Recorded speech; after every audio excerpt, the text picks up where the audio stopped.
Growing up in Uganda, close to a conservation area, I was surrounded by wildlife. Here in Africa is some of the best, most famous wildlife on earth. But there is one animal I had never seen or heard of. I'm Aiita Joshua Apamaku, a Darwin Leader, and my project here is about the Bontebok.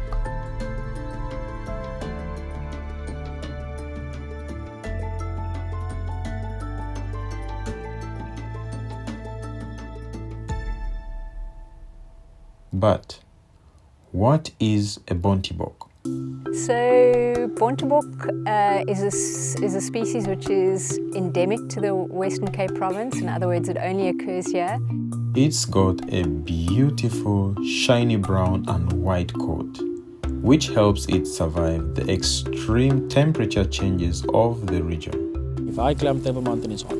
When they climb it, it's easy for them. So that white stomach and white legs allow them to graze further up in any mountainous areas if there's not enough food for them down here. And of course you will see the darker brown around the ribs. That's where the major organs are. So that darker brown absorbs some heat during the day, and yet again that white belly neutralizes that heat so it doesn't overheat.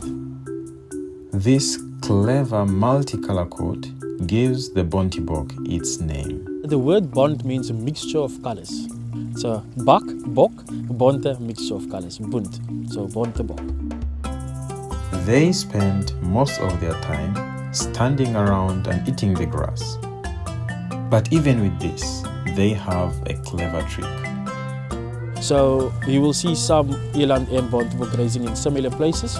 In that case, your eland will be the one going for the top piece of the grass and the Bontebok just walk behind him to go for the bottom piece of the grass.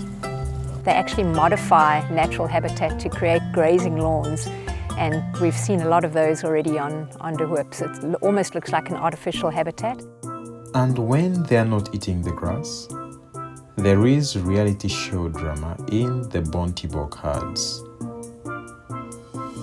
You know, some of the younger males, they do this whole bachelor thing, meaning before the mating season, the younger males who don't have families yet, or females, they normally team up, and the females of course go in the bachelorette group. So if it's 4 males, the males will fight it out, and then 2 out of the 4 males will go into that group or herd of the females. And then what happens is those guys decide which females they want. In cases where they want one female, they have to fight it out. And once they fight it out, the one who wins gets the female, the other one can get the rest. Yeah.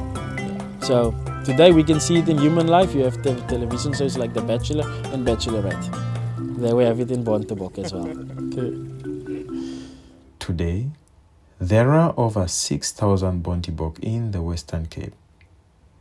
But not long ago, there were less than 50 remaining. Right, so in the 1920s, the Bontebok became a pest on majority of the farms. So then most of the farmers allowed hunters to come in and hunt for the Bontebok. But of course, anyone just came in to hunt, but unfortunately there was no track, no count of it. So funny thing is actually the hunters who hunted them realized that their hobby is going to die out. So on a couple of farms, the farm owners decided that Bontebok were something that they wanted to protect, and they maintained that core population, and from there Bontebok were then introduced into what were declared as protected areas. One of the things was they thought that they can move them to a different province. Unfortunately, not with the Bontebok. They prefer the grass that grows in this fynbos vegetation. And the Bontebok that were taken there from the private farms actually didn't do well at all. They were very susceptible to disease. There was a shortage of a critical mineral, copper, and so yeah, they didn't do well, and eventually that population was moved to what is now Bontebok National Park. And from there, Bontebok was seeded onto other protected areas such as De Hoop, as well as many private farms. So today, the number of Bontebok has increased a lot, but there are a couple of threats that still exist. So in the next episode, we'll be taking you through a day in the life of a researcher of a Bontebok.